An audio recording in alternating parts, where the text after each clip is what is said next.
Pertaruhan pemberantasan korupsi.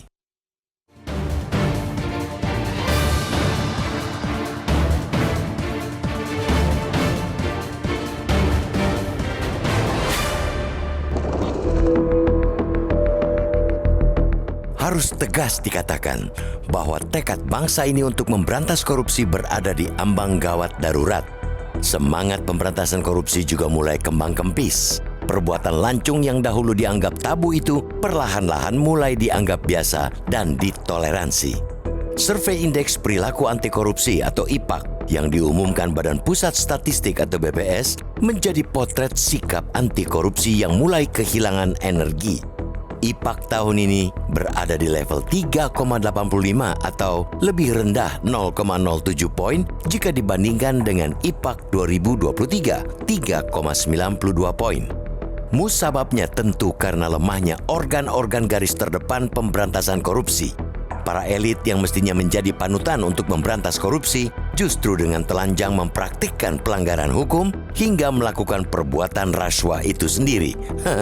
Untuk itulah, tugas Panitia Seleksi atau Pansel Calon Pimpinan Komisi Pemberantasan Korupsi atau KPK dan anggota Dewan Pengawas KPK memiliki tugas yang amat berat. Di tangan 7 anggota pansel pilihan Presiden Joko Widodo inilah masa depan pemberantasan korupsi negeri ini bakal ditentukan. Di tahapan pertama, mereka telah menuntaskan seleksi administrasi. Ada 236 calon pimpinan KPK yang lolos seleksi administrasi dari 318 pendaftar. Sedangkan untuk calon anggota Dewas KPK didapatkan 146 orang yang lolos dari 207 pendaftar. Saringan awal pansel ternyata masih menyisakan sejumlah figur kontroversial, termasuk juga kandidat yang memiliki afiliasi dengan kekuatan politik. Pansel dituntut jeli untuk tidak meloloskan figur-figur semacam ini yang hanya bakal membuat pemberantasan korupsi mundur. Dengan kondisi bahwa kepemimpinan KPK periode ini gagal total, tentu komisioner yang kembali mendaftar sebaiknya tidak perlu masuk pertimbangan untuk tahapan seleksi berikutnya.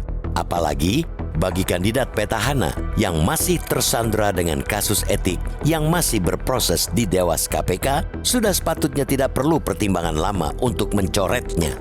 Sandangkan kandidat yang membawa kepentingan politik tertentu, bila diloloskan berpotensi bisa menjadi penghalang dalam pemberantasan korupsi, karena apabila mereka terpilih akan menjadi batu sandungan dan bias dalam melakukan penegakan hukum di KPK. Seleksi administrasi memang tahap pertama dari rangkaian panjang sebelum akhirnya pansel akan memberikan 10 nama capim KPK kepada Presiden.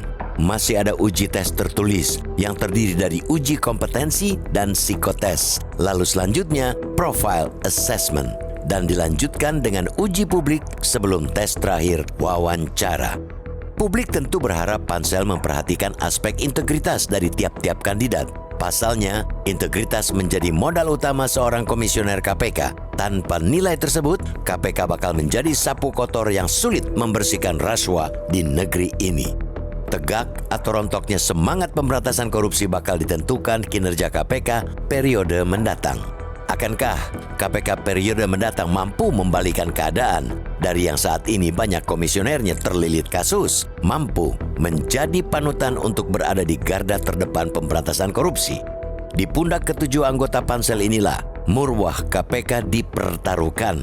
Di tangan mereka asap pemberantasan korupsi bangsa ini dipertaruhkan karena KPK masih diharapkan untuk berada di garis terdepan sebagai trigger pemberantasan korupsi.